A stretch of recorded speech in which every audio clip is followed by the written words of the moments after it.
The early church was alive, glowing with generosity, unity, and love. People sold their lands, their homes, and brought everything to the apostles. No one went hungry, no one was left behind. It was more than a movement, it was a miracle of hearts reborn. And in the midst of it all was a couple, Ananias and Sapphira. They saw the joy in Barnabas's eyes when he gave away his land. They saw how the church celebrated his faith. And somewhere deep inside, envy whispered. "Wouldn't it be nice," said the voice, "to be admired like that too?" So they made a plan. They would sell their land, but secretly keep a part of the money, and they would tell everyone they gave all of it. A small lie, they thought. No one would know.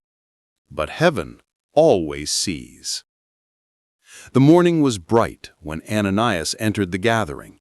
He smiled, holding a bag of coins in his hands. "Peter, this is the full price we received for the land," he said confidently. Peter looked at him, not with anger, but with sorrow. "Ananias, why has Satan filled your heart to lie to the Holy Spirit? You have not lied to men, but to God." The room fell silent. The coins clinked in the still air. And suddenly, Ananias fell to the ground, lifeless. The crowd froze. No one dared to move. Young men stepped forward quietly, wrapped his body, and carried him out. 3 hours later, his wife Sapphira entered. She hadn't heard what had happened. Peter asked gently, "Tell me, is this the full amount you and your husband received?" Without hesitation, she nodded. "Yes, that's all of it."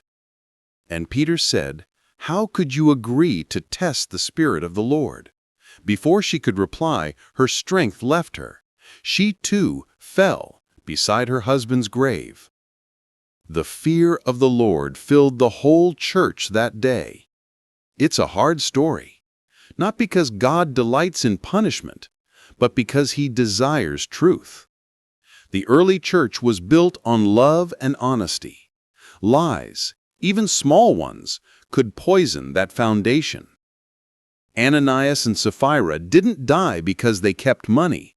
They died because they pretended to be generous while serving pride instead of God.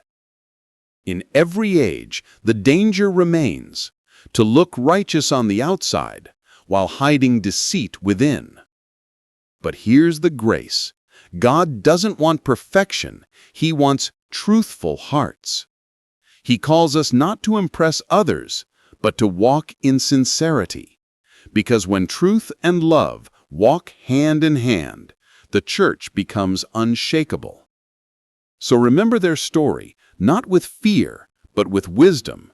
For the Holy Spirit cannot be deceived, and in His truth there is freedom.